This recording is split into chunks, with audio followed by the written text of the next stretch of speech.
Nishikada est un solitaire timide qui ne peut pas regarder une fille dans les yeux sans trembler comme une feuille, tout comme toi. Cependant, lorsque la fille la plus populaire de l'école commence à lui faire des farces pour le taquiner, il essaie de se venger mais finit par tomber amoureux d'elle. Tout a commencé lorsque Nishikada construisait un jouet de vengeance pour Takagi après toutes les farces qu'elle lui avait faites. Cependant, malgré toute la planification qu'il fait, comme n'importe quel autre jour, Takagi le surpasse, le choquant avec un clown qui jaillit. Et il crie si fort, c'est comme si quelqu'un venait de se cogner l'orteil et la classe se fige. Le professeur lui dit de se taire ou il sera expulsé. Vaincu, il met de côté sa farce ratée et commence à planifier sa prochaine revanche contre elle.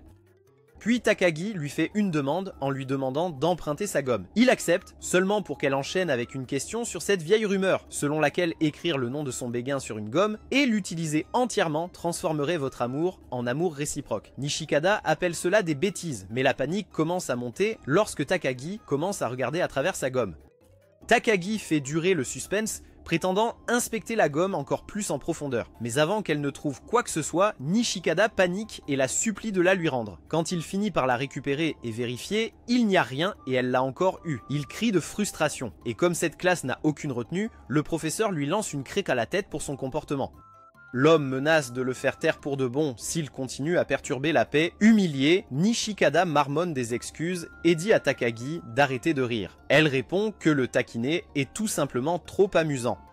Puis Takagi demande à aller aux toilettes. Et c'est à ce moment-là que Nishikada voit sa gomme laissée sur son bureau, pensant qu'il a touché le jackpot.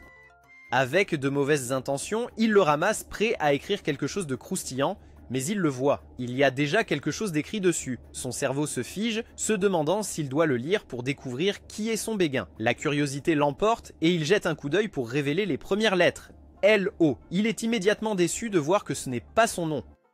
Mais juste pour être sûr, il sort complètement la gomme et au lieu d'un nom, il y a un message lui disant de regarder dans le couloir. Quand il le fait, il voit Takagi lui sourire avec suffisance depuis le couloir, comme la maîtresse rusée qu'elle est. Elle revient et dit que son expression choquée semble tout droit sortie d'un film d'horreur.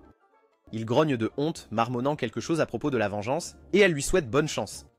Elle marmonne à quel point elle a honte qu'il n'ait pas vu l'ensemble de la situation, car de l'autre côté de la gomme, il y a le nom de Nishikata. Le lendemain, Nishikata arrive tôt en classe pour sa redoutée journée de service. Alors qu'il s'approche de l'école, il prévoit de faire une farce au bureau de Takagi, mais quand il lève les yeux, il voit Takagi le regarder depuis la fenêtre, ce qui détruit son plan. Quand il entre dans la salle de classe, elle est complètement vide, ce qui le rend méfiant car il sait qu'elle se cache quelque part. Il voit ses chaussures sous le bureau de l'enseignant et déterminé à ne pas tomber dans ses pièges, il fait comme si de rien n'était et annonce à haute voix qu'il est faire des corvées. Mais quelque chose ne va pas, Takagi est trop maligne pour laisser ses chaussures dépasser de dessous le bureau et c'est évidemment un piège. Alors Nishikata vérifie la classe et le couloir, convaincu qu'elle est cachée dans le placard de nettoyage. Mais quand il l'ouvre brusquement, il ne trouve rien. De retour au bureau de l'enseignant, tout ce qu'il trouve, ce sont ses chaussures. Aucun signe d'elle nulle part, s'effondre sur sa chaise, étourdi, et soudain,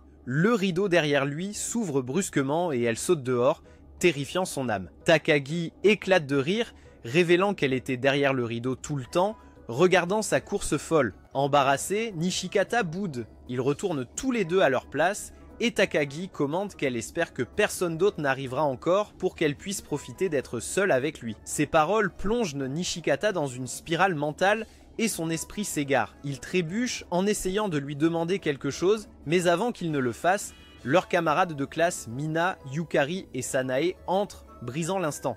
Commencer à se chamailler à propos de quelque chose ou d'autre, et Takagi rappelle à Nishikata qu'il n'a pas encore fait ses corvées. Il se lève en sursaut et les fait rapidement. Plus tard, dans les toilettes des garçons, Nishikata fixe son reflet et se plaint de la façon dont elle a toujours le dessus sur lui. Un de ses amis, Nakai, entre et suppose qu'il s'entraîne à faire des grimaces. Quand il demande à Nishikata s'il aime Takagi, Nishikata se retourne avec une expression si ridicule que Nakai éclate de rire et oublie complètement la question. Se sentant triomphant, Nishikata retourne en classe avec une nouvelle idée. Il va faire rire Takagi devant le professeur et la mettre dans l'embarras pour une fois en utilisant sa tête rigolote. Il attend son moment et quand elle se penche pour demander quelque chose, il fait sa meilleure grimace. À sa surprise, Takagi ne rit pas. Au lieu de cela, elle sort son miroir compact et lui montre à quoi il ressemble, ce qui fait rire Nishikata lui-même, et il se fait réprimander par le professeur à nouveau. Takagi, toujours souriante, lui dit que sa blague et sa grimace étaient banales. Ensuite, elle lui donne des conseils pour rendre sa grimace encore plus ridicule, et il se demande pourquoi, malgré son envie de lui faire une farce, il est plus qu'enclin à l'écouter. Pour la touche finale, elle suggère qu'il se tourne de côté et quand il le fait, le professeur est juste là, furieux. Il rit un peu et gronde encore Nishikata. Takagi éclate de rire et Nishikata pose sa tête sur le bureau, vaincu une fois de plus. Quelques jours plus tard, pendant le cours de calligraphie, leur professeur a donné aux élèves la tâche créative d'écrire un mot qu'ils aiment. Mais Takagi, toujours provocatrice, a suggéré qu'elle et Nishikata écrivent chacun un mot de ce qu'ils voulaient de l'autre, et Nishikata accepte. Une fois qu'ils ont terminé, ils échangent leur papier, et tandis que le mot de Takagi est statu quo, celui de Nishikata est retenu. Takagi lève un sourcil, demandant quel genre de retenue Nishikata attend d'elle. Nishikata réalise immédiatement qu'il a raté sa livraison et essayer d'expliquer le ferait passer pour un idiot total, alors il change de sujet. Il demande pourquoi elle a choisi le statu quo et avec un petit sourire narquois, Takagi dit qu'elle veut que les choses restent les mêmes, ou il reste taquinable comme d'habitude pour elle. Nishikata est agacé par la méchanceté de cette fille, alors, déterminé à retrouver un peu de dignité, il propose qu'ils écrivent un autre mot. Cette fois, il choisit gentillesse, espérant secrètement qu'elle comprendra qu'elle est méchante. Mais avant qu'il ne puisse savourer sa suggestion, Takagi complimente son écriture sans prévenir. L'éloge inattendu le stupéfie au point qu'il laisse tomber son pinceau. Elle le ramasse pour lui avec un doux sourire et le lui rend doucement, puis, comme pour complètement embrouiller son esprit, elle se penche et essuie quelque chose sur sa joue avec son pouce. À ce moment-là, Nishikata commence à douter de tout, se demandant si elle est vraiment gentille. Se sentant étrangement chaud, il change son mot et quand vient le moment de le montrer, il révèle qu'il a écrit « Arrête de me taquiner ». Elle hoche la tête et dit qu'elle essaiera, ce qui illumine sa journée, mais ensuite elle lui montre son papier et il est écrit que tu as de l'encre sur le visage. Nishikata est d'abord confus, mais c'est à ce moment-là qu'il comprend qu'elle a mis l'encre là et a utilisé sa gentillesse pour réaliser une farce magnifiquement exécutée et absolument impitoyable, le laissant à nouveau vaincu.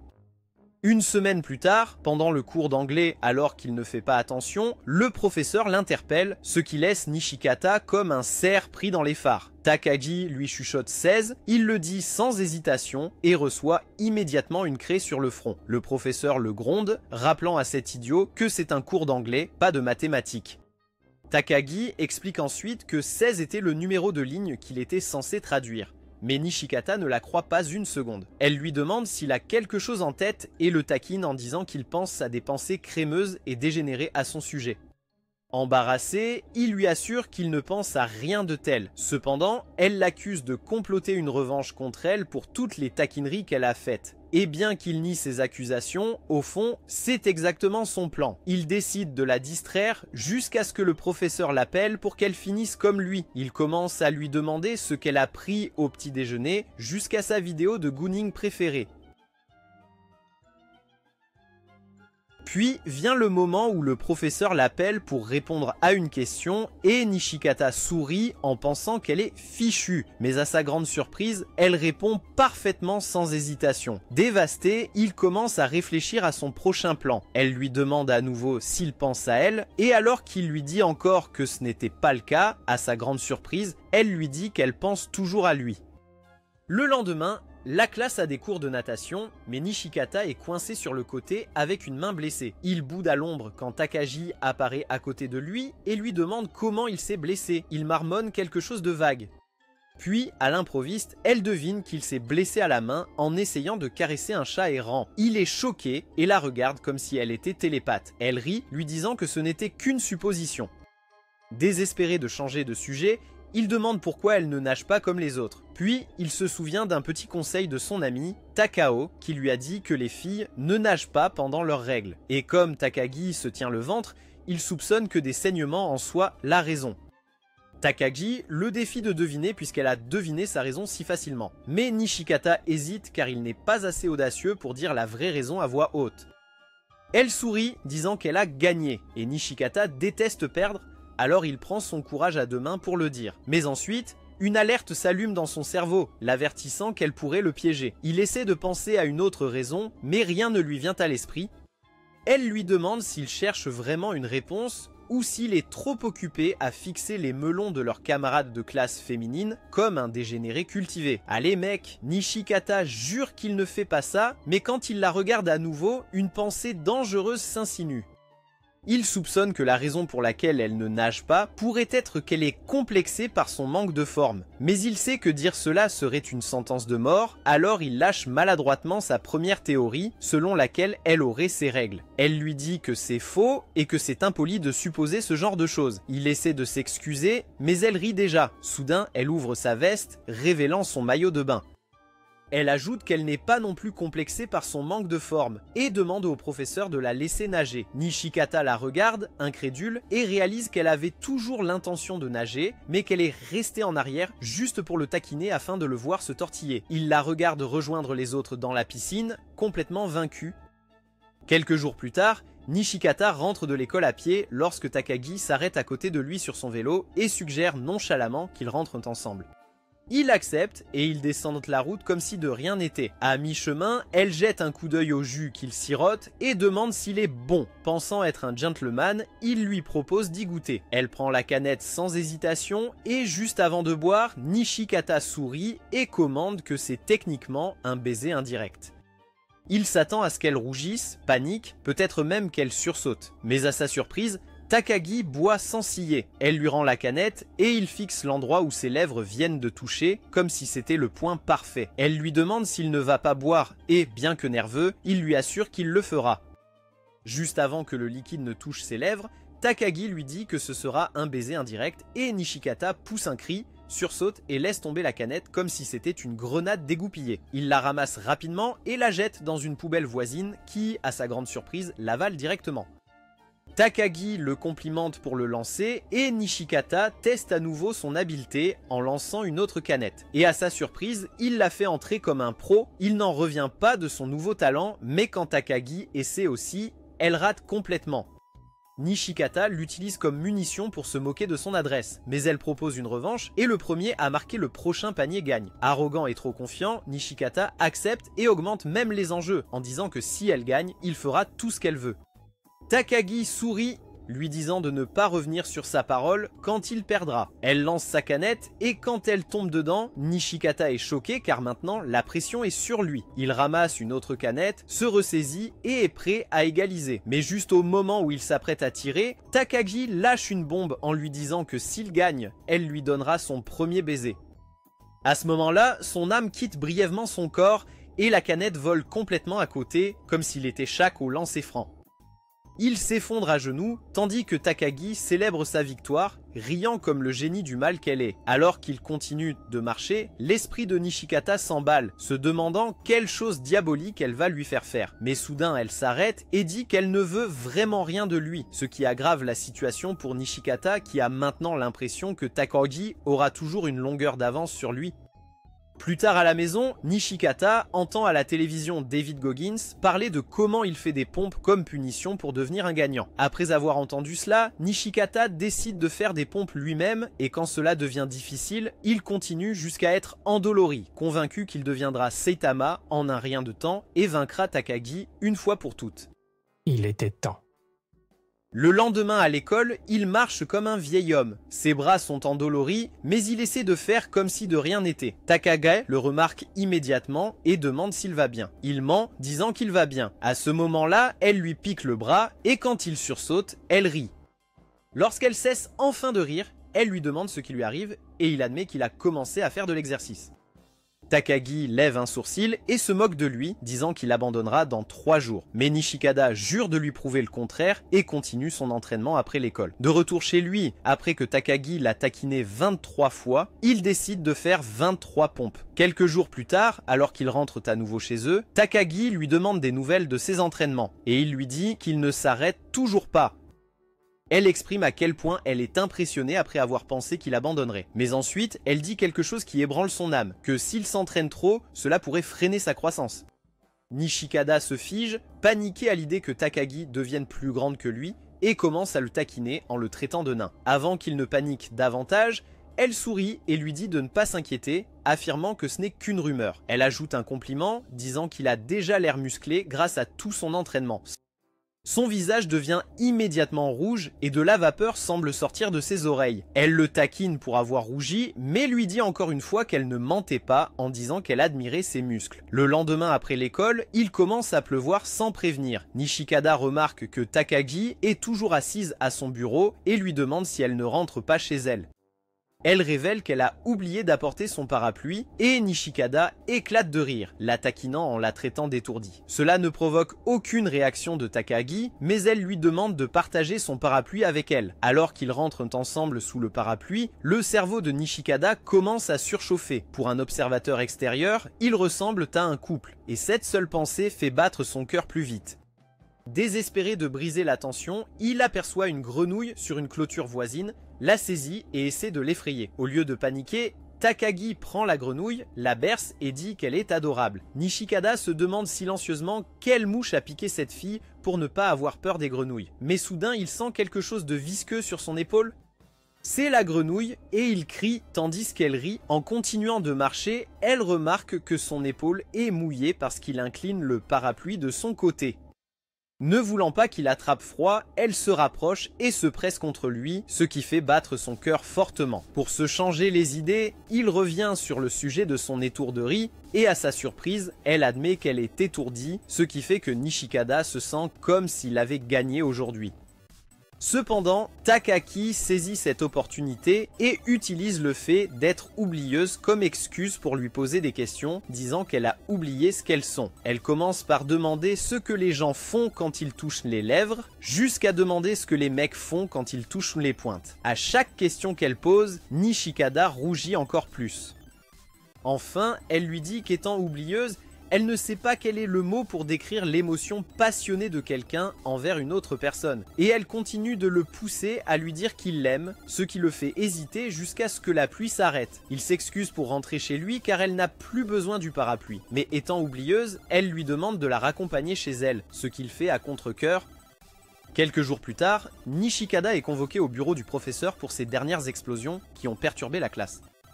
Après une sévère réprimande, le professeur lui assigne la punition de nettoyer la salle de sciences après l'école. Nishikada pense que c'est un peu trop pour une seule personne, mais il ne se plaint pas. Il se traîne jusqu'à la salle, marmonnant que Takagi aurait dû être puni aussi. Mais quand il ouvre le placard à fournitures, Takagi le surprend et le fait sursauter si fort qu'il a failli regarder un concert de Michael Jackson. Takagi rigole simplement en sortant et le laisse prendre les balais. Il lui demande si elle est aussi punie comme lui, mais au lieu de répondre, elle propose de rendre la corvée plus intéressante en la transformant en jeu. Nishikada demande ce qu'elle a en tête. Elle propose de jouer à pierre, papier, ciseaux, avec le perdant qui nettoie un quart de la pièce seul. Il hésite, mais pense ensuite que s'il gagne 4 fois, il n'aura rien à faire. Il accepte son jeu. Et juste au moment où il commence, Takagi révèle qu'elle utilise pierre. Cela plonge le cerveau de Nishikada dans le chaos, pensant que c'est un leurre. Alors, il choisit les ciseaux et finit par perdre. Il va donc nettoyer un quart de la pièce, et pendant qu'il est coincé à nettoyer, Nakai et Mano passent et s'arrêtent à la porte. Nakai lève un sourcil, demandant pourquoi il nettoie la salle de science. Nishikada explique sa situation, et quand il voit Takagi, il demande en plaisantant pourquoi ils sont tous les deux là. Nishikada n'y pense pas trop, mais Mano commence à rougir et entraîne rapidement Nakai avec elle pour aller ailleurs, ne voulant pas déranger Takagi. Dès qu'ils sont partis, Takagi informe Nishikada que ces deux-là sont en couple. La mâchoire de Nishikada tombe et il admet que bien qu'il les ait souvent vus ensemble, ils n'avaient jamais fait le lien. Takagi suggère qu'ils se sont probablement éclipsés sur le toit pour des câlins. Ouais, mec. Et elle exprime à quel point ils profitent vraiment de leur jeunesse. Ensuite, il joue à 3 autres parties de pierre, papier, ciseaux, et Nishikada perd à chaque fois, le forçant à nettoyer toute la pièce. Avant de partir, elle révèle qu'elle n'a pas été punie pour nettoyer la salle de science comme lui, et quand Nishikada lui demande pourquoi elle est avec lui, elle exprime comment elle profite de sa jeunesse à sa manière, ce qui fait céder Nishikada. Plus tard, alors qu'ils rentrent chez eux, Takagi propose de prendre des boissons, mais ajoute qu'ils devraient faire un concours et que celui qui perd doit payer. Nishikada est d'accord, mais cette fois, il choisit le jeu. Il repère des barres de jeu et décide d'un défi de retournement. Il est sûr de gagner parce qu'il en a réussi un par hasard, une fois, et se sent comme un dieu depuis. Quand Takagi fait remarquer qu'elle porte une jupe, il pense qu'elle va abandonner, mais elle refuse et accepte de jouer à condition qu'il regarde ailleurs quand elle le fait, sinon il sera considéré comme ayant abandonné. En grognant, il tourne le dos, et pendant qu'il ne regarde pas, elle se balance avec aisance et déclare qu'elle l'a fait. Toujours méfiant, Nishikada essaie son propre saut périlleux, réussit et insiste pour recommencer. Takagi accepte, et alors qu'elle se prépare, sa curiosité l'emporte et il jette un coup d'œil. À sa grande surprise, non seulement elle réussit parfaitement le kick-over, mais elle porte aussi un short sous sa jupe. Il se détourne rapidement et fait semblant de rien, mais la culpabilité le ronge. Il avoue ce qu'il a fait et accepte la défaite en lui achetant un jus. Il lui demande pourquoi elle ne l'a pas laissé regarder si elle sait qu'elle porte un short, et au lieu de répondre, elle l'appelle simplement le disciple de Didi. Quoi? Elle s'éloigne et il se précipite après elle, essayant de s'expliquer tandis qu'elle le taquine sans pitié. Cette nuit-là, Nishikada reste éveillé trop tard à regarder en boucle un animé romantique avec son climatiseur à fond, et le matin, il se réveille avec un rhume et doit manquer l'école. En classe, Takagi ne cesse de jeter des coups d'œil à sa place vide. Juste au moment où elle commence à se concentrer à nouveau, il entre. Le professeur vérifie s'il est assez en forme pour être à l'école, et Nishikada fait un faible signe de pouce levé. Quand Takagi pose la même question, il fait un geste dramatique avec ses cheveux et annonce qu'il va bien. Elle devine immédiatement qu'il est resté éveillé à regarder l'anime romantique, amour non partagé à 100%, et il est choqué qu'elle le sache. Avant qu'il ne puisse répondre, un morceau de craie le frappe à la tête et le professeur lui dit de se taire, et Takagi rit de sa mésaventure. Elle remarque qu'il tousse encore et lui demande s'il va bien, mais il minimise la situation. Cependant, au fond de lui, il se prépare à exécuter le plan génial qu'il a imaginé en regardant des animés, à savoir prendre une pose dramatique si cool qu'elle ferait fondre le cœur de Takagi. Cependant, à sa grande déception, Takagi ne réagit pas, et au lieu de cela, elle ne le taquine pas du tout comme d'habitude, ce qui le déroute. Cependant, quand Nishikada regarde de plus près, il est troublé en voyant son visage, ses yeux, car tout semble soudain différent quand Takagi est silencieuse. Il se demande s'il commence à avoir des sentiments et il commence à rougir. Takagi le remarque et demande s'il a de la fièvre, mais il la rassure en disant qu'il va bien. Toujours méfiante, elle continue de le titiller et voulant qu'elle arrête. Il lâche qu'il n'a jamais eu de rhume et elle exprime sa joie et déclare qu'elle va maintenant recommencer à le taquiner comme d'habitude. Et elle le fait. Quelques jours plus tard, Mina entraîne Yukari et Sanae dans une boutique de snacks pour acheter une glace à la patate douce. Mais alors qu'elles approchent de la boutique, Yukari s'arrête net et pointe du doigt, montrant que Nishikada et Takagi sont là ensemble. Yukari propose de faire demi-tour, car elle suppose que les deux sont en rendez-vous et ne veut pas les déranger. Mina, cependant, attrape Sanae et avance. Après un bref échange, les filles se disent au revoir et partent. Cependant, Yukari propose de suivre le couple pour obtenir une preuve. Malheureusement, elles échouent toutes en mode furtif. Takagi remarque immédiatement la filature et chuchote à Nishikada de changer de direction. Les filles essaient de suivre, mais comme des ninjas, le duo disparaît. Elles se demandent où ils ont bien pu disparaître, mais décident d'abandonner et de rentrer chez elles. Pendant ce temps, cachés à côté d'un poteau électrique entouré de buissons, Nishikada et Takagi retiennent leur souffle jusqu'à ce que la voie soit libre. Une fois en sécurité, Takagi propose de faire la course et elle part sans prévenir, laissant Nishikada la poursuivre avec son vélo. Une semaine passe et Nishikada se retrouve abandonnée à la bibliothèque. Ses amis ont décidé qu'ils ont assez étudié et sortent jouer, mais il reste derrière. La jalousie le ronge, mais il l'ignore. Il sait que son intellect est comparable à un caillou, alors il se force à continuer à étudier. Sortant de nulle part, Takagi apparaît et demande si elle peut s'asseoir avec lui. Il la laisse s'asseoir et une fois installée, elle lui demande pourquoi il ne joue pas avec les autres. Il lui dit que ses parents ont menacé de confisquer ses jeux vidéo s'il échoue à son test.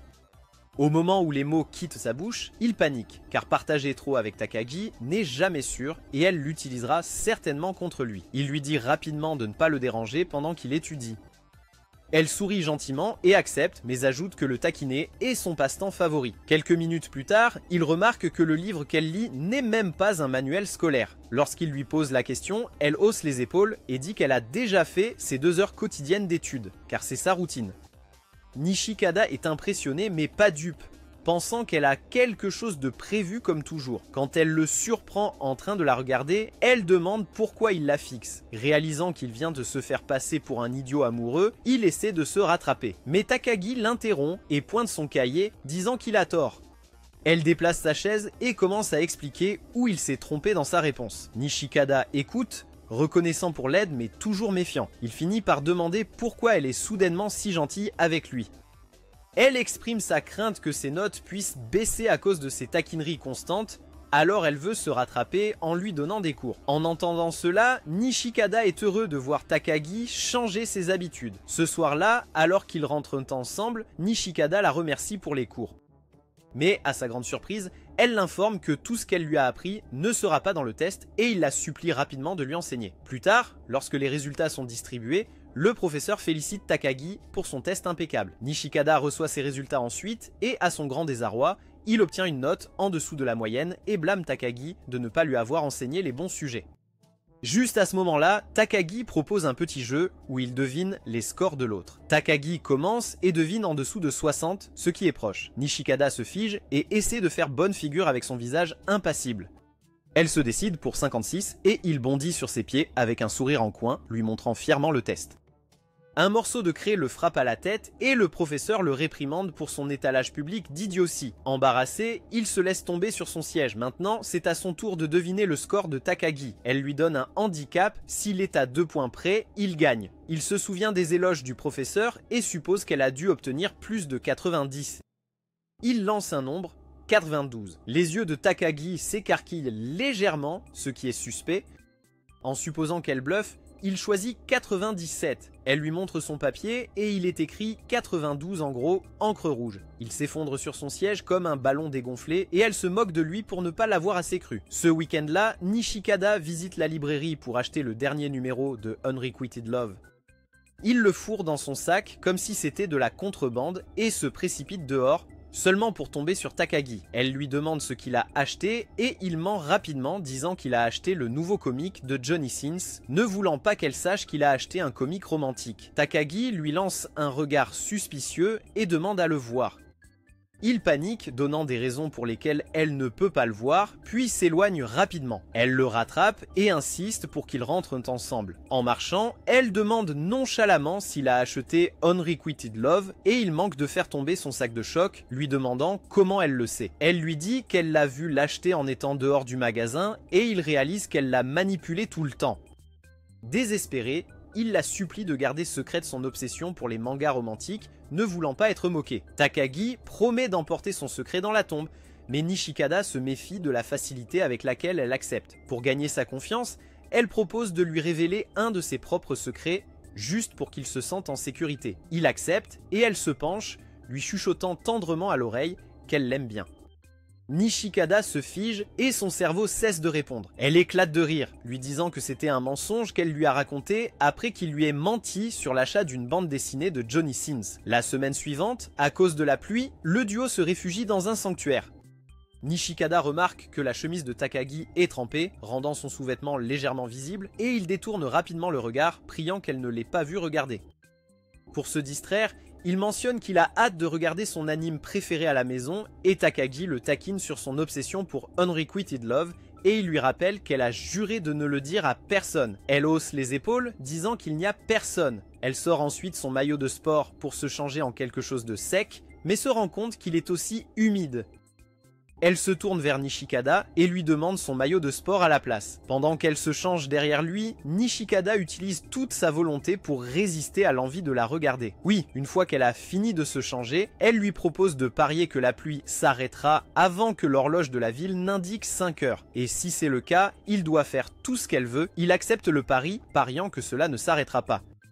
Alors qu'ils attendent, un chat errant trempé s'approche. Takagi tend la main vers lui et Nishikada la prévient qu'il pourrait griffer. Au lieu de cela, le chat se secoue et trempe complètement Nishikada. Takagi lui propose son maillot de sport et quand il l'enfile, il le renifle pour capturer son parfum pour sa routine nocturne crémeuse amusante.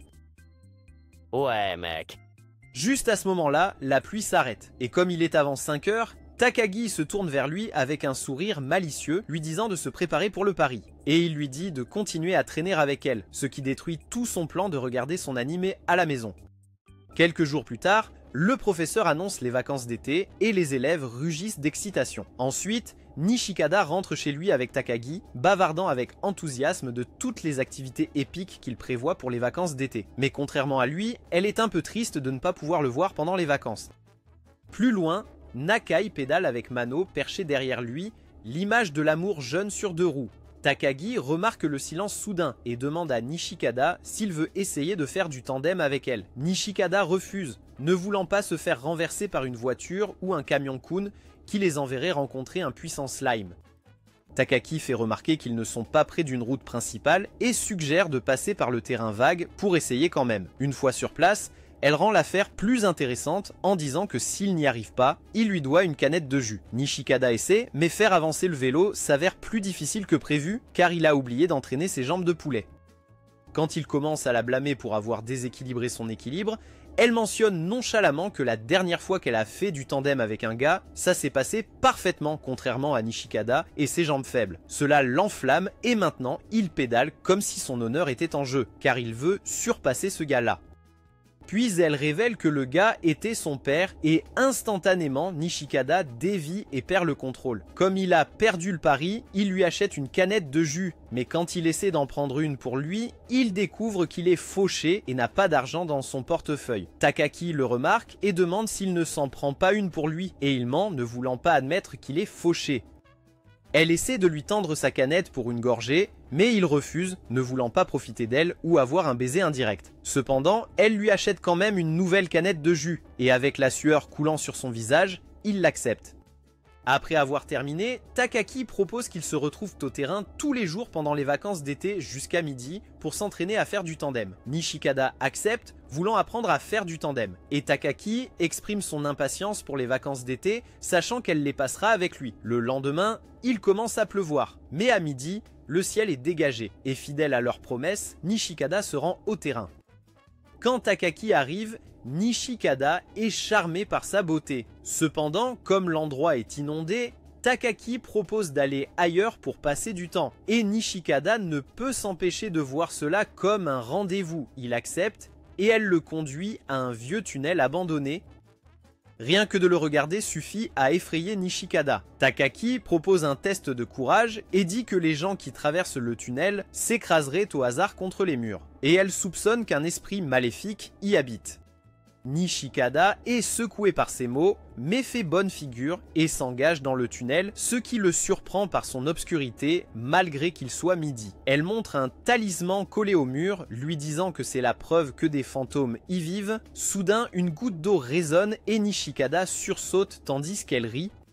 Takagi désigne alors un tonneau vide et lui demande de vérifier à l'intérieur. Il essaie de refuser, mais dès qu'elle le traite de lâche, il se lance. Il jette un coup d'œil à l'intérieur et à ce moment-là, elle pousse un cri terrifiant, lui faisant perdre toute sa virilité et rétrécir ses bijoux de famille. Mais quand il se retourne pour la chercher, elle a disparu.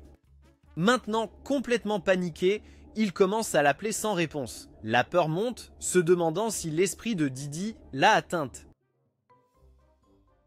Puis quelque chose lui tape sur l'épaule. Il se retourne et crie en voyant son visage. Takagi demande calmement de quoi il a si peur et il insiste qu'il n'a pas peur. Avant de partir, elle pointe un trou dans le mur et Nishikada voit sa chance de renverser la situation. Il met sa main dans le trou et commence à crier comme si quelque chose l'attrapait.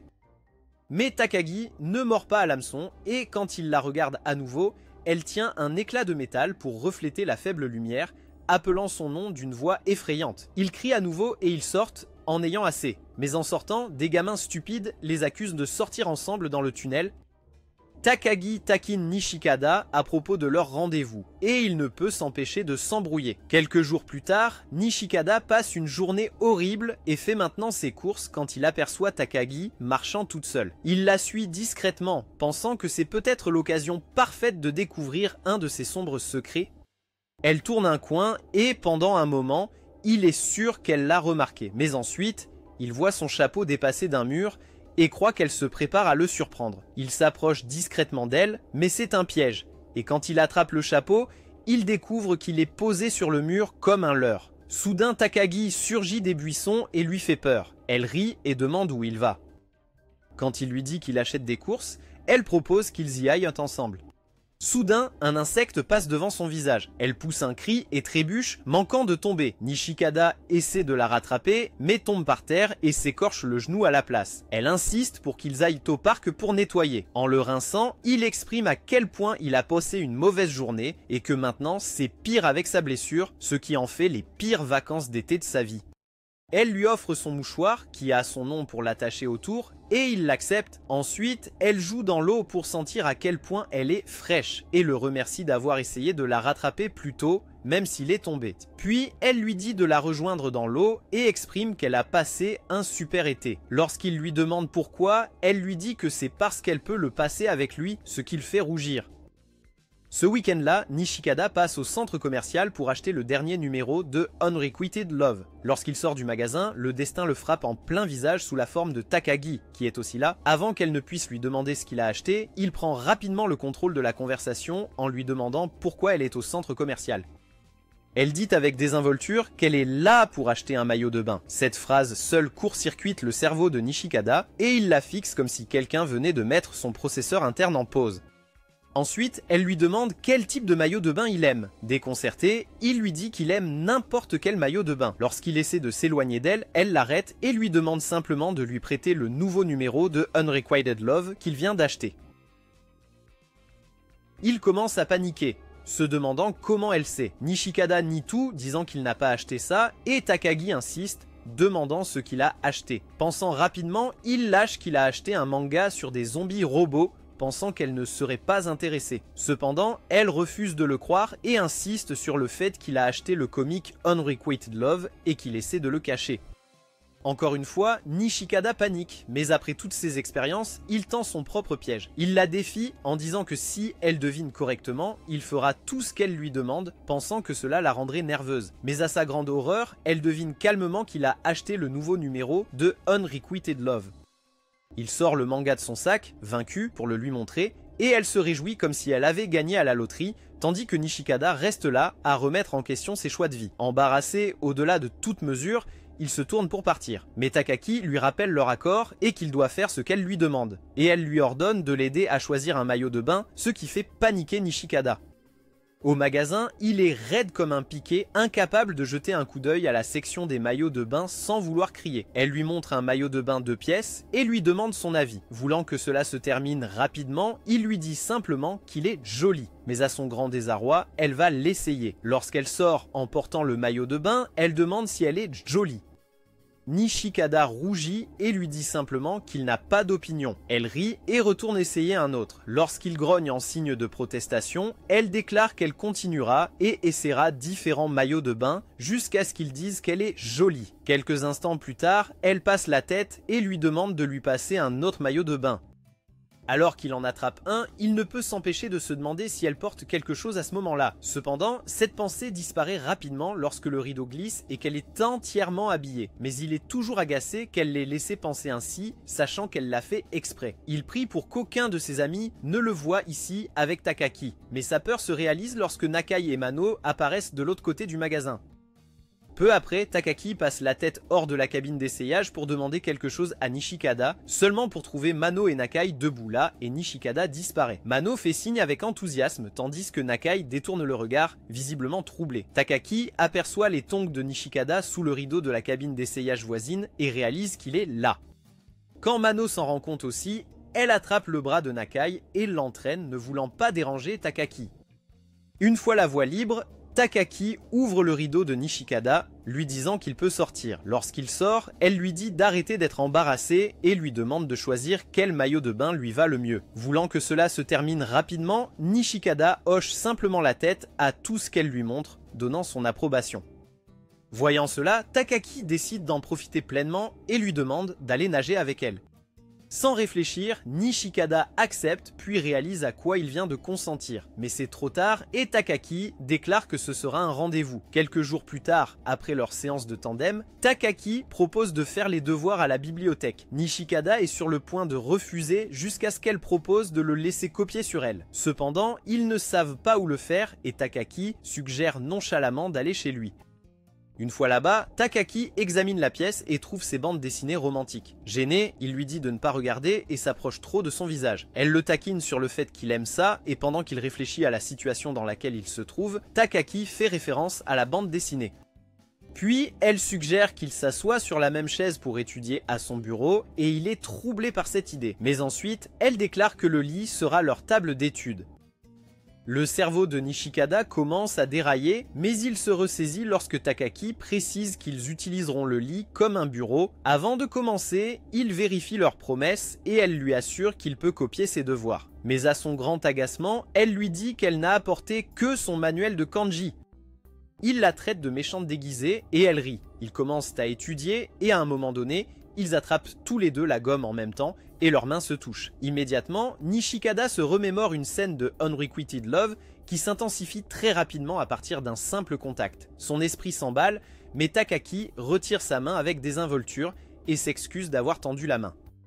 Essayant de se calmer, il se précipite pour lui prendre une boisson et pendant qu'elle est seule, elle sourit, regardant attentivement autour de sa chambre. Plus tard, une fois qu'ils ont terminé, Takaki le remercie pour l'hospitalité et rentre chez elle, lui disant qu'elle reviendra, et il décide de ranger sa chambre après avoir entendu cela. Quelques jours avant le début du nouveau trimestre scolaire, Nishikada et Takaki se retrouvent à nouveau sur le terrain vague pour s'entraîner à faire du tandem. Avant de commencer, Nishikada dit à Takaki de bien s'accrocher. Elle enroule doucement ses bras autour de lui, et alors qu'il commence à pédaler, son esprit revient à leur tentative précédente, beaucoup plus maladroite. À l'époque, sa prise soudaine l'avait tellement surpris qu'il avait failli faire tomber le vélo. Il l'avait accusé de le chatouiller et elle avait calmement fait remarquer qu'elle ne le faisait pas et que c'était juste ses côtes ultra sensibles qui réagissaient. Embarrassé, il avait essayé de reprendre le contrôle de la situation en lui demandant de changer sa façon de le tenir et de ne pas tenir son ventre. Lorsqu'elle remarqua son visage rougi, elle demanda s'il était embarrassé et il blâma la chaleur. Pour régler les choses, Takaki descendit et lui demanda de montrer comment elle devait s'accrocher. Il monta nerveusement sur le siège arrière, posa légèrement ses mains sur ses épaules et pria probablement tous les dieux pour qu'elle ne remarque pas à quel point il se sentait maladroit. De retour au présent, Nishikada roule comme un champion. C'est-à-dire jusqu'à ce que Takagi mentionne nonchalamment qu'ils n'ont plus besoin de s'entraîner car ils ont déjà maîtrisé. Il freine brusquement, surpris. Elle regarde par-dessus son épaule et demande s'il est triste qu'ils ne passeront plus de temps comme ça. Il dit que oui et quand il lui retourne la question, elle répond avec un visage impassible qu'elle ne le sera pas, ce qui le blesse un peu. Avant de se séparer, elle propose qu'ils se retrouvent à la bibliothèque pour finir leurs devoirs. L'école a repris, et sur le chemin, Nishikada fait face à un puissant typhon. Au lieu de se dépêcher d'aller en cours, il étend les bras, prétendant manipuler l'air comme l'avatar. Juste à ce moment-là, Takagi voit toute la scène et il baisse rapidement les bras, essayant de faire comme si de rien n'était en disant qu'il vérifiait juste le vent. Cependant, Takagi refuse de ne pas le taquiner et imite sa performance de sorcier de l'air avec un flair dramatique. Mortifié, il essaie de changer de sujet et elle joue le jeu, demandant s'il remarque quelque chose de différent. Il plisse les yeux et dit qu'elle ne fait pas de vélo. Elle lui dit qu'il a raison et lui demande de deviner pourquoi. Mais elle ajoute que s'il devine correctement, elle ne dira à personne sa performance d'airbending. Il hésite car la réponse évidente est le temps, car c'est dangereux de rouler pendant un typhon. Mais ensuite, il envisage la possibilité que cela ait quelque chose à voir avec sa jupe. Il choisit la deuxième option, mais elle lui dit que c'est faux et que c'était la première option. Il est stupéfait, voyant que c'était vraiment aussi simple. Quelques jours plus tard, leur classe se prépare pour un marathon. Nishikada est visiblement excité, ce qui attire l'attention de Kimura. Quand il demande pourquoi, Takagi s'arrête et lui demande s'il est sûr de vouloir la défier. Il est confiant et dit oui. Après qu'elle s'éloigne, Kimura le pousse du coude, demandant s'ils sortent ensemble ou quelque chose. Nishikada réagit vivement, lui disant qu'il ne sort pas avec elle et s'éloigne, partant comme si on venait de l'accuser d'un crime. Quand la course commence, Nishikada se concentre intensément, gardant un rythme constant et repassant toutes ses heures d'entraînement. Il est convaincu qu'il a la victoire en poche jusqu'à ce que Takagi le rejoigne en courant et mentionne, d'un ton décontracté, qu'elle s'est retenue pour lui donner une avance. Elle part devant lui, alors il accélère, déterminé à lui prouver qu'elle a tort et qu'il peut la battre. Elle augmente les enjeux en disant que s'il la touche, elle admettra sa défaite. Il accélère et se rapproche suffisamment pour la toucher. Mais au moment de le faire, il hésite, ne voulant pas que les autres le voient la toucher. Alors, il change le défi, disant que si elle court 50 mètres devant lui, elle gagne. Elle accepte et il pense l'avoir déjouée. Mais à sa grande horreur, il réalise que les filles sont censées faire demi-tour à un certain point du parcours, ce qui signifie qu'elle a déjà gagné. Plus tard dans la journée, alors qu'il rentre chez eux, Takagi lui pique les côtes, et quand il pousse un cri, elle se moque de lui pour avoir des côtes chatouilleuses. Mais Nishikata pense que tout le monde a des côtes chatouilleuses. Cela lui donne une idée et il la défie en disant que le premier à rire perd et doit faire ce que le gagnant dit. Elle accepte et il pense avoir l'avantage puisqu'elle utilise ses deux mains pour pousser son vélo. Mais elle l'avertit qu'elle n'est pas chatouilleuse. Elle lui dit d'essayer, puis elle le pique à nouveau. Il se retient, mais la guerre mentale commence avec Nishikata qui se demande s'il devrait la piquer en retour, ou s'il sera signalé au FBI. Elle voit son hésitation et le taquine, disant que s'il ne la pique pas, elle le piquera à nouveau. Il panique, et juste au moment où il digère cette bombe, elle fait une grimace ridicule qui le fait craquer, le faisant rire. Elle sourit de sa victoire, et comme punition, elle lui dit d'essayer de la piquer. Il hésite, mais elle le rassure en disant que c'est bon. Alors, il lui donne une petite pichenette et à sa grande surprise, elle ne bronche pas. Il continue de marcher et elle mentionne en passant que si ses côtes ne sont pas chatouilleuses, ses aisselles le sont. Mais il refuse d'aller là. Quelques jours passent et Nishikata obtient enfin le nouveau téléphone qu'il voulait depuis longtemps. Tu sais quelle heure il est? Le lendemain matin, il ne perd pas de temps à collecter les emails de ses amis et lorsqu'il s'assoit à son bureau, Takagi demande à voir le téléphone. Il le lui tend, supposant qu'elle demandera son email ensuite, et il prévoit de l'utiliser pour lui faire une blague. Mais à sa surprise, elle ne le fait pas. Sur le chemin du retour, il ne peut s'empêcher de penser à pourquoi elle n'a pas demandé son email, car son plan génial pour la taquiner ne fonctionnera pas s'il ne peut même pas lui envoyer de message. Après plusieurs spirales mentales et une crise silencieuse, il se rend compte qu'il aurait pu simplement lui demander, mais il refuse de paraître désespéré en le faisant. Alors, dans le style classique de Nishikata, il essaie de demander son email de manière décontractée sans avoir l'air d'un amoureux transi. Quand il finit par en parler, Takagi sourit et l'accuse de chercher une excuse pour discuter avec elle en dehors de l'école. Mais par embarras, Nishikata révèle accidentellement tout son plan de la taquiner par message. Elle rit de son éclat idiot, mais lui donne quand même son email. Puis, avant qu'ils ne se séparent, elle lui demande s'il l'aidera avec le ménage la semaine prochaine et il accepte sans réfléchir. Quelques jours plus tard, fidèle à sa parole, Nishikata se présente pour le ménage. En essuyant le tableau, Takagi remarque qu'il a l'air épuisé et lui demande s'il est resté éveillé trop tard à envoyer des messages. Il l'admet et elle avoue qu'elle était pareille quand elle a eu son premier téléphone, restant toujours éveillée tard pour envoyer des messages à quelqu'un. La curiosité de Nishikata s'emballe et il lui demande avec qui elle envoyait des messages. Elle esquive d'abord la question, mais promet de tout révéler s'il lui dit de quoi il parlait avec ses amis. Saisissant l'occasion de renverser la situation, Nishikata lui envoie une vidéo effrayante que Kimira avait partagée, un classique des sursauts sur internet, mettant en scène une chèvre possédée et sa transformation étrange. Takagi ouvre le lien, mais lui montre ensuite son écran qui, à sa grande surprise, affiche une image scandaleuse d'une femme au look provoquant. Nishikata panique, insiste qu'il n'a pas envoyé ça et défend son honneur en tant qu'homme totalement innocent. Takagi le laisse se tortiller un peu plus longtemps avant de révéler qu'elle plaisantait et qu'elle l'a piégé. Puis, elle regarde vraiment la vidéo de la chèvre et bien que Nishikata espère qu'elle ait peur, elle l'ignore simplement, disant que c'est effrayant, mais que la lumière du jour enlève la peur. Il est déçu que son plan ait échoué, mais il meurt d'envie de savoir à qui elle envoyait des messages à ce moment-là. Elle fait durer le suspense, le laissant deviner, jusqu'à finalement révéler que c'est son cousin. Ce soir-là, Nishikata termine ses pompes et se prépare à lui envoyer une vidéo encore plus effrayante. Mais avant qu'il ne puisse le faire, Takagi l'appelle sur son téléphone. Il répond en prétendant ne pas avoir l'air impatient, mais elle devine son plan, lui demandant s'il prévoyait de lui envoyer d'autres vidéos effrayantes. Et il ment, disant que ce n'était pas le cas. Puis elle lui dit qu'elle va bientôt se coucher et admet quelque chose qui le prend au dépourvu sur le fait que lui parler fait battre son cœur. Cela le laisse stupéfait et il discute un peu plus longtemps avant qu'elle ne dise bonne nuit, mais elle ne raccroche pas. Il attend qu'elle raccroche, mais elle explique que c'est à lui de raccrocher. Il hésite et aucun d'eux ne veut être le premier, alors elle propose de compter jusqu'à 2 et de le faire ensemble.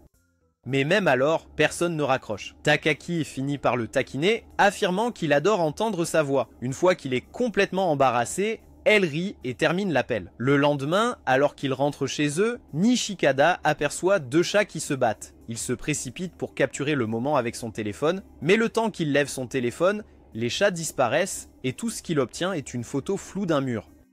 Quand elle demande pourquoi il s'intéresse soudainement à la photographie, il explique que lui et ses amis participent à un concours photo pour savoir qui peut obtenir la meilleure photo. Elle demande qui est en tête et il lui montre une photo de Kimura dans un costume ridicule qui est actuellement imbattable. Takagi lui propose une suggestion, lui disant de prendre une photo amusante. Il a une idée et la supplie de faire une grimace, sachant qu'il gagnera avec ça.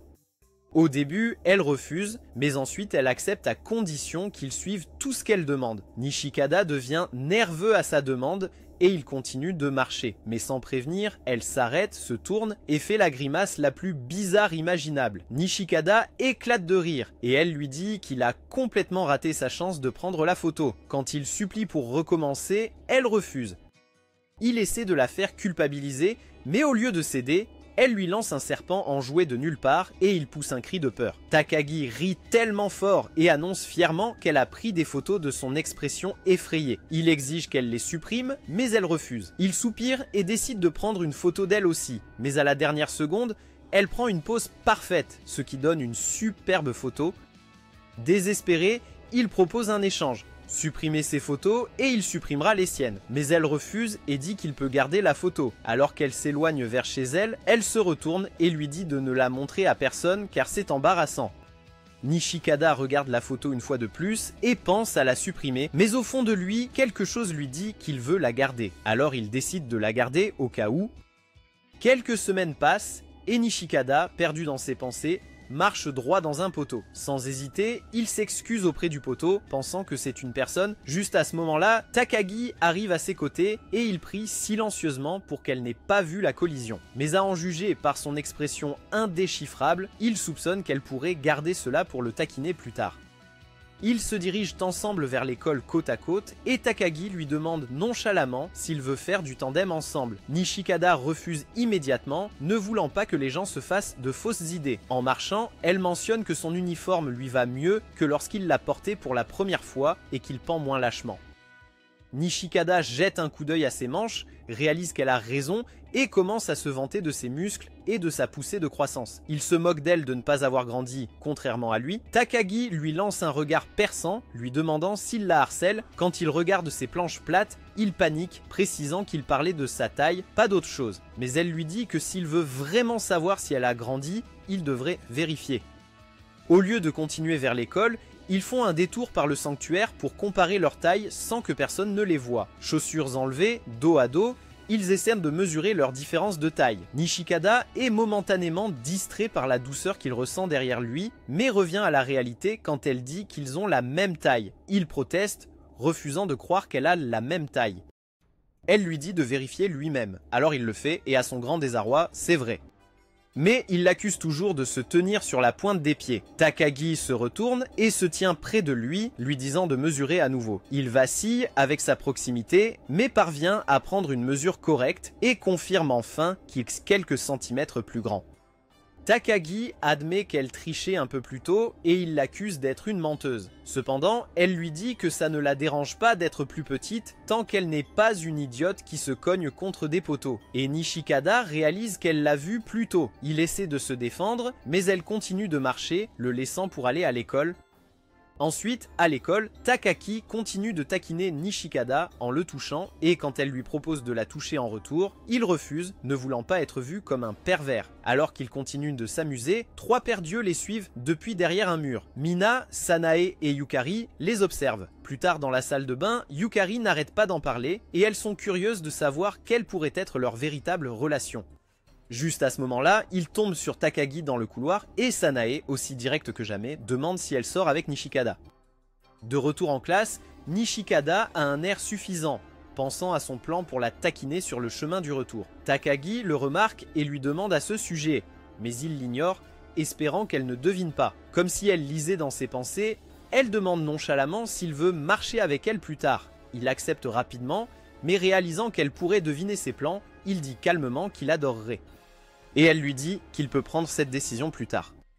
Ensuite, il est acculé par Takao et Kimura qui lui demandent s'il est partant pour jouer aux jeux vidéo après l'école. Nishikada refuse, disant qu'il a déjà des plans. En entendant cela, Takao lève un sourcil, demandant s'il a des plans avec sa petite amie Takagi. Avant que Nishikada puisse clarifier, Mina passe et dit qu'ils ne sortent pas ensemble, révélant qu'elle a déjà demandé à Takagi plus tôt. Une fois qu'elle est partie, Kimura et Takao demandent pourquoi il rentre toujours avec Takagi, et Nishikada dit simplement que c'est parce que Takagi le lui a demandé. Ils se demandent alors pourquoi elle lui demande spécifiquement de rentrer avec elle, et à ce moment-là, Nishikada reste silencieux, remettant en question sa relation avec Takagi. Quand l'école se termine, Takaki évoque les rumeurs, disant à Nishikada que les gens pensent qu'elle est amoureuse de lui et demande si c'est parce qu'ils rentrent ensemble à pied. Nishikada réalise que la raison pour laquelle elle fait cela est pour qu'il soit celui qui l'invite, mais pour le bien de son plan maître, il prend l'initiative et lui demande de rentrer avec lui, ce à quoi elle accepte. Ensuite, il s'arrête à un distributeur automatique, mais tous les bons jus sont partis. Nishikada en choisit un au hasard, en prend une gorgée et le regrette instantanément. Pourtant, il le garde et commence son plan maître. Il pose à Takaki une question sur le fait de boire un jus dégoûtant ou un délicieux qui lui donnerait de la fièvre. Il s'attend à ce qu'elle hésite pour pouvoir la voir se tortiller, mais au lieu de répondre, elle lui demande s'il viendrait la voir si elle tombait malade. Il lui dit qu'il le ferait et elle choisit tranquillement le jus qui lui donnera de la fièvre, sachant qu'il viendrait la voir. Nishikada essaie alors à nouveau, lui demandant si elle préférerait ne plus jamais recevoir d'argent de poche ou ne plus jamais le taquiner. Takaki répond sans hésitation, disant qu'elle peut survivre sans argent tant qu'elle peut continuer à le taquiner. Elle lui retourne ensuite la question, lui demandant s'il la laisserait disparaître pour toujours ou si elle continuerait à le taquiner pour toujours. Nishikada panique, réalisant que Takaki a renversé la situation et répond honnêtement qu'il préfère être taquiné pour toujours, ne voulant pas qu'elle disparaisse. Elle sourit joyeusement, le taquinant pour aimer être taquiné. Elle lui demande alors à nouveau s'il préfère avoir 0 à chaque examen ou l'embrasser. Nishikada bougue, et bien qu'il sache que choisir le premier est stupide, choisir de l'embrasser est encore plus dangereux avec la quantité de taquinerie qui suivra. Mais malgré tout, il choisit le baiser, tout en étant embarrassé. Takaki regarde et il panique à nouveau, pensant qu'elle va vraiment le faire. Mais il s'avère qu'elle vérifie juste s'il a grandi. Ils continuent à rentrer chez eux, mais à cause du propre plan de Nishikada, Takaki continue de lui poser des questions du type « Tu préfères ?» Quelques jours plus tard, Nishikada se retrouve devant un chat, et après avoir regardé un documentaire à leur sujet, il s'approche du chat avec des jambes raides, espérant pouvoir le caresser. Juste à ce moment-là, Takaki apparaît, le surprenant et faisant échouer sa tentative de caresser un chat, ce qui le déçoit. Cependant, il est soulagé que Takaki n'ait pas été témoin du moment, car ses taquineries auraient été trop difficiles à supporter. Ensuite, ils marchent ensemble vers l'école et tombent sur un autre chat. Tandis que Nishikada essaie de faire semblant de ne pas être intéressé, Takaki s'approche et à la surprise de Nishikada, elle le caresse facilement. Une vague d'envie le submerge, mais il fait semblant de ne pas s'en soucier, s'accrochant au reste de dignité qui dit que demander à caresser le chat serait un signe de faiblesse. Lorsqu'elle l'invite à essayer, il la repousse avec une excuse pleine de bravade, essayant de faire comme s'il était au-dessus de tout ça. Elle le taquine, suggérant qu'il a simplement peur de se faire griffer. Il profite de cette occasion pour caresser le chat en disant qu'il n'a pas peur de se faire griffer, mais son plan échoue lorsque Takaki le croit facilement, ce qui le fait paraître excité de caresser un chat. Elle rit avant de proposer gentiment à nouveau, et juste au moment où il cède enfin et admet qu'il veut essayer, le chat disparaît, laissant Nishikada triste. Plus tard, pendant le cours d'art, le professeur décide de mettre les élèves par deux pour une activité de dessin de portrait. Nishikada se retrouve avec Takagi et il grogne intérieurement car il n'est pas exactement ce que l'on pourrait appeler un artiste talentueux. Essayant d'éviter son regard, il garde les yeux baissés, mais son rire le déstabilise. Il se souvient de s'être regardé dans le miroir ce matin-là, donc il n'y a aucune raison logique pour qu'elle rie, à part le plaisir de le voir se tortiller.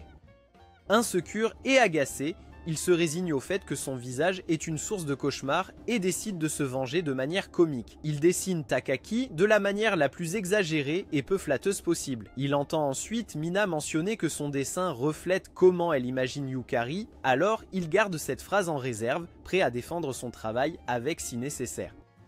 Une fois terminé, il révèle son portrait à Takagi. C'est un désastre absolu, quelque chose entre une mauvaise caricature et une œuvre créée par un artiste sous fentanyl.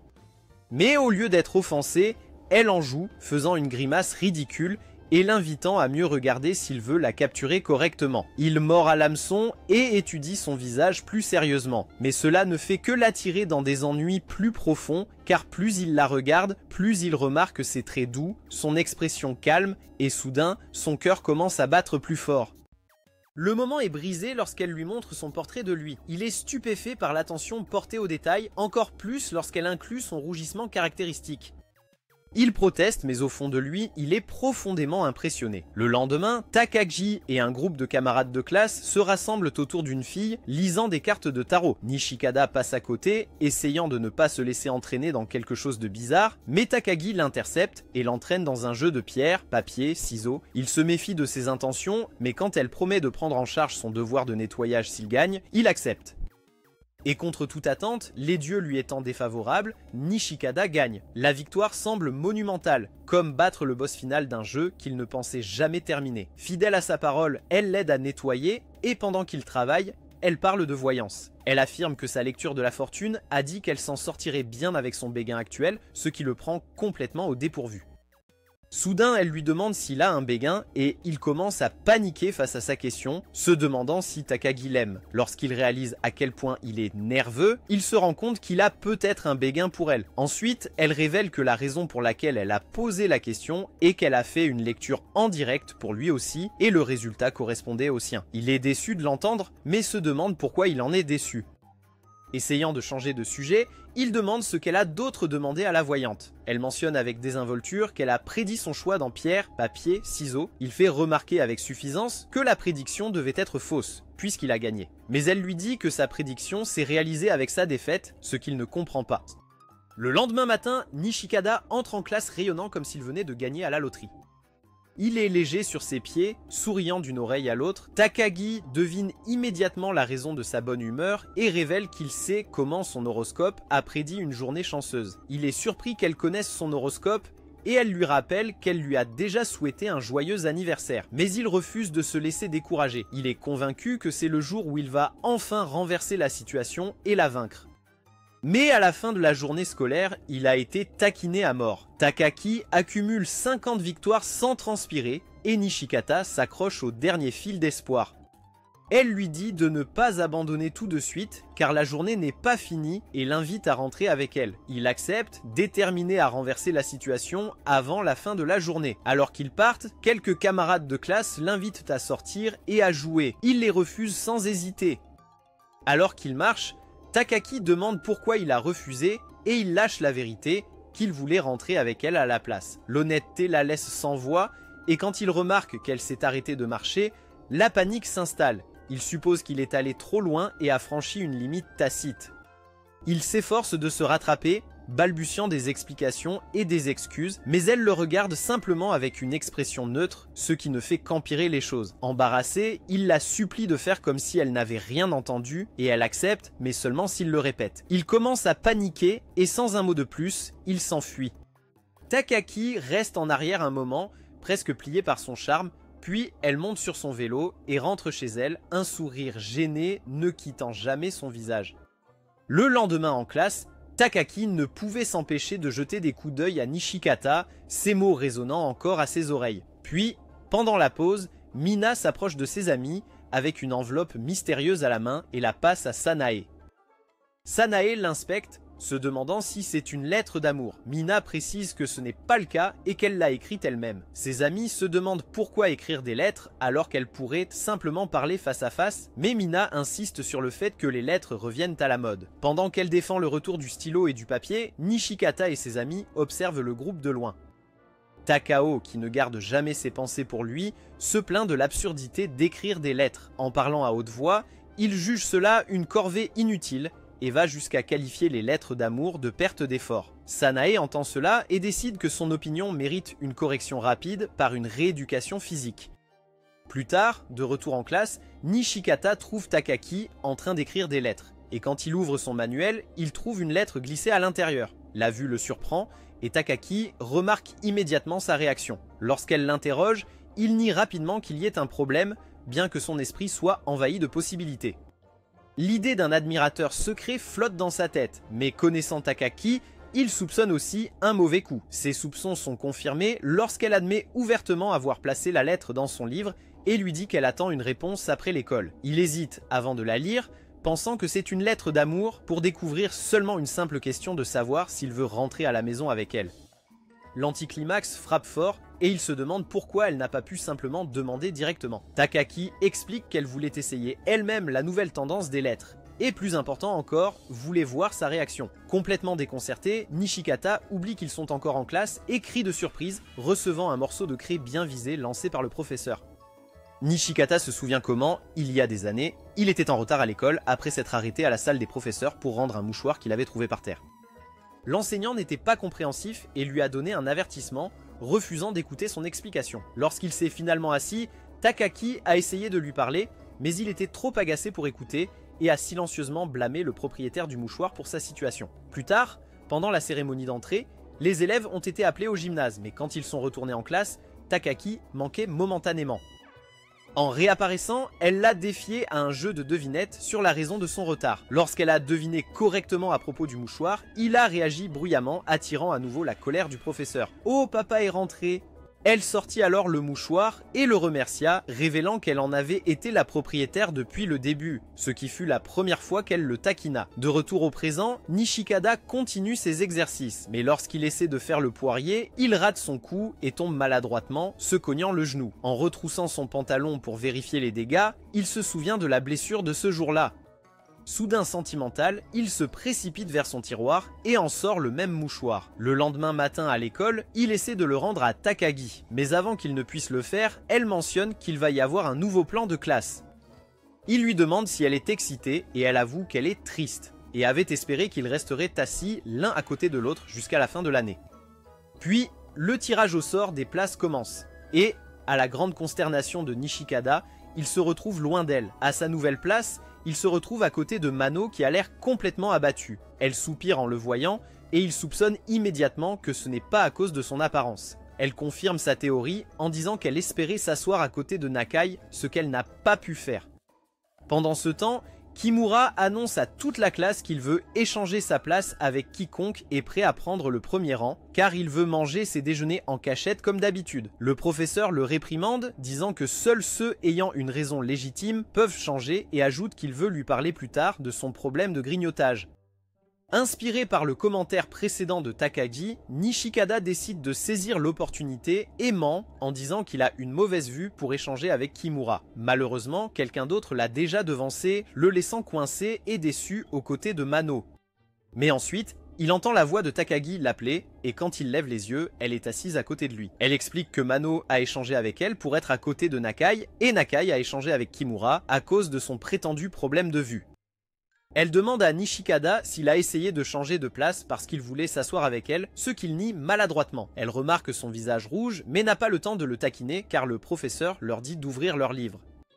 Alors qu'ils sortent leur livre, Takagi demande ce que Nishikata a essayé de lui dire toute la matinée. Il sort enfin le mouchoir et le lui rend. En même temps, il admet qu'il est content qu'il soit à nouveau voisin de bureau. Et elle répond avec un doux sourire, disant qu'elle ressent la même chose.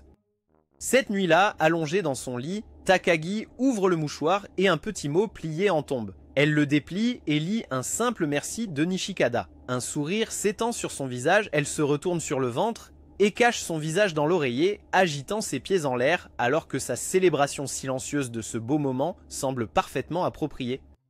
Si vous regardez ce récapitulatif d'anime jusqu'à la fin, commentez Maître du taquin. Si vous aimez les récapitulatifs d'anime comme celui-ci, regardez cette vidéo.